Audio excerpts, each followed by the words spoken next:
নমস্কার, 24 ঘন্টায় আপনাদের সকলকে স্বাগত। এখন এই প্যাচপ্যাচে গরম থেকে কোনো মুক্তির সম্ভাবনা নেই। চাঁদি ফাটা গরম আর ঘামের সঙ্গে ঘর করতে হবে আরও দুদিন। আমরা কথা বলবো, প্রীতম দে আমাদের সঙ্গে রয়েছেন, আমাদের প্রতিনিধি।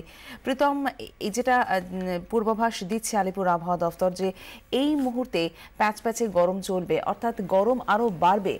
কবে বৃষ্টি হবে কি জানা যাচ্ছে, কি পূর্বাভাস রয়েছে?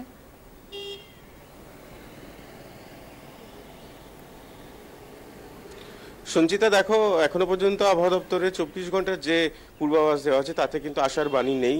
তাতে যেমনটা বলা হচ্ছে, তাতে পশ্চিমাঞ্চলের জেলাগুলিতে 40°C তাপমাত্রা, সর্বোচ্চ তাপমাত্রা ছুঁতে পারে এবং তার আঁচ পড়তে পারে এইখানেও, অর্থাৎ কলকাতা সহ দক্ষিণবঙ্গে গরম কমার সম্ভাবনা নেই। আগামী সোমবার এবং মঙ্গলবার বৃষ্টি হওয়ার একটা পূর্বাভাস দেওয়া হয়েছে।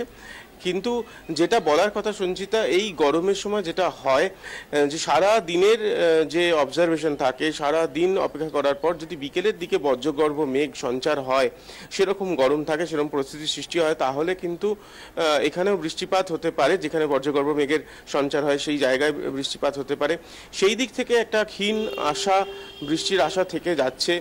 সেটা আজকে হতে পারে এমনটা কিছুটা হলেও আবহাওয়া দপ্তর থেকে জানানো হচ্ছে। এবং সকাল থেকে আকাশ আংশিক মেঘলা রয়েছে, এটাও একটা কিন্তু আশাব্যঞ্জক দিক, এটা আমরা বলতে পারি। সুতরাং গরম কমার লক্ষ্য নেই এবং বৃষ্টি হলেও হতে পারে, তার দিকে অপেক্ষা আমাদের থাকবে বিকেলের দিক পর্যন্ত। বিকেলের ওয়েদারের বুলেটিন কি বলে ওয়েদার অফিস থেকে, তার উপরে আমাদের দৃষ্টি থাকবে।